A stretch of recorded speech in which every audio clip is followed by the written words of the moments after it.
Assalamualaikum warahmatullahi wabarakatuh. Bismillahirrahmanirrahim. Alhamdulillahilladzi arsala rasulahu bil huda wa dinil haqq liyudhhirahu 'alad dini kullihi wa kafaa billahi shahida. Asyhadu an la ilaha illallah wahdahu la syarika lah wa asyhadu anna Muhammadan 'abduhu wa rasuluhu la nabiyya ba'dah. Allahumma shalli wa sallim wa barik 'ala sayyidina Muhammad wa ala alihi wa sahbihi ajma'in, amma ba'd.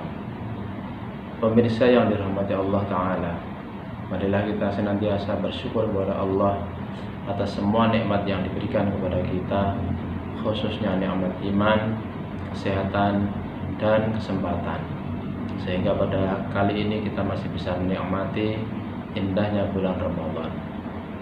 Marilah waktu yang ada ini kita gunakan untuk meningkatkan keimanan dan ketakwaan kita kepada Allah, agar bekal hidup kita di akhirat nanti akan bisa mengantarkan kita kepada kebahagiaan dan keselamatan yang sejati, yakni di surganya Allah Ta'ala. Hadirin dan pemirsa yang dirahmati Allah, salah satu akhlak yang menjadi tanda keimanan seseorang adalah kemampuan dia dalam menjaga lisan. Lisan atau ucapan adalah sarana yang paling efektif untuk berbuat baik dan bisa jadi menjadi alat yang dapat menyebabkan seseorang itu terjatuh pada martabat yang tidak sesuai dengan kemanusiaannya. Karena pentingnya menjaga lisan atau ucapan itu, Rasulullah dalam sebuah hadisnya bersabda, "Man kana yu'minu billahi wal yawmil akhir fal yaqul khairan aw liyasmut." Barang siapa yang beriman kepada Allah dan hari akhir, maka hendaknya ia berkata baik atau hendaknya ia malah diam. Hadirin yang dirahmati Allah, keutamaan menjaga lisan ini sangatlah penting untuk menjaga kehati-hatian kita dalam setiap ucapan dan setiap perkataan kita. Jangan sampai lisan yang kita miliki ini menyebabkan orang lain menjadi tersinggung atau menjadi terbakar emosinya. Hendaknya lisan yang kita miliki ini digunakan untuk mengajak sesuatu yang baik dan mencegah kepada yang mungkar. Sebagaimana dalam salah satu firman Allah Ta'ala yang disebutkan dalam Quran berikut ini. A'udzu billahi minasyaitonir rajim. La khaira fi katsirin min najwa illa man amara bi shadaqatin aw ma'rufin aw aslahin bainan nas. Wa may yaf'al dzalika ibtigha'a mardatillah fa sawfa yutihi ajran 'azima. Yang artinya tidak ada kebaikan pada kebanyakan bisikan-bisikan mereka, kecuali bisikan-bisikan dari orang yang menyuruh memberi sedekah atau berbuat ma'ruf atau mengadakan perdamaian di antara manusia.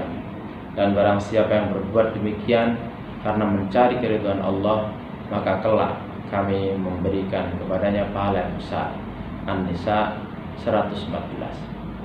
Pemirsa yang dirahmati Allah, dari ayat ini kita bisa pahami bahwasanya dari setiap perkataan atau ucapan yang dikeluarkan oleh manusia atau oleh lisan seseorang, maka yang paling baik adalah ucapan yang berisi ajakan untuk melakukan sedekah, yakni sikap peduli kepada orang lain, terutama yang membutuhkan.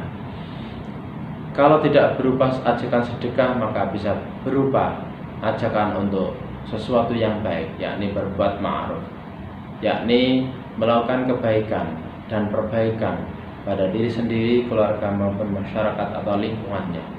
Ini adalah perbuatan yang sangat dianjurkan.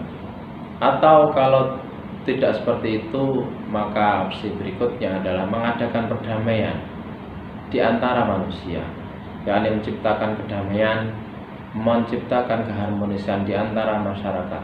Ini adalah perbuatan lisan yang sangat mulia. Orang yang berbuat demikian dengan tujuan untuk mendapatkan ridho Allah, maka dijanjikan akan mendapatkan pahala yang besar kelak di hari kiamat. Hadirin dan juga pemirsa yang dirahmati Allah Ta'ala, lantas bagaimana kita bisa menjaga lisan dan ucapan supaya tidak terjerumus kepada perbuatan yang sia-sia?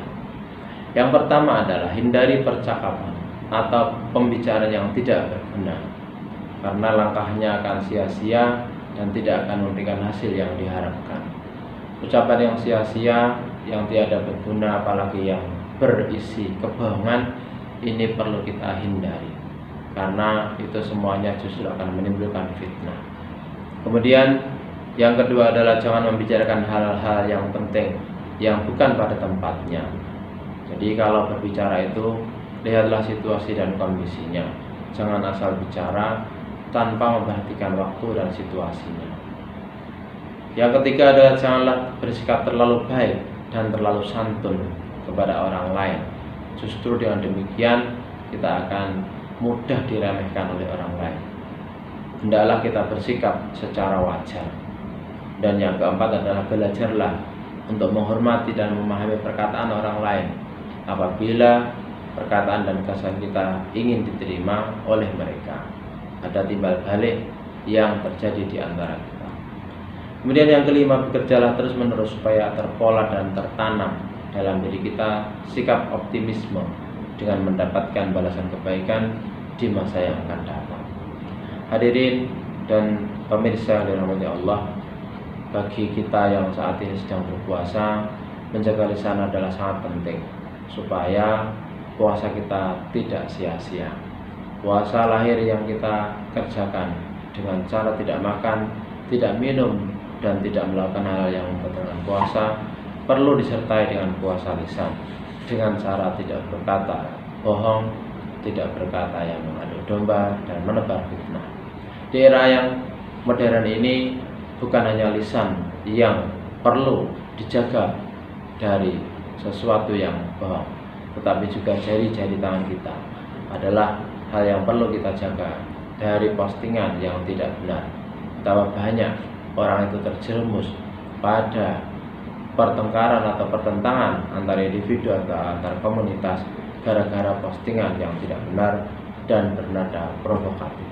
Karena itu, belajar dari Ramadan, marilah kita senantiasa berusaha untuk menjaga lisan supaya terjaga dari fitnah yang bisa ditimbulkannya.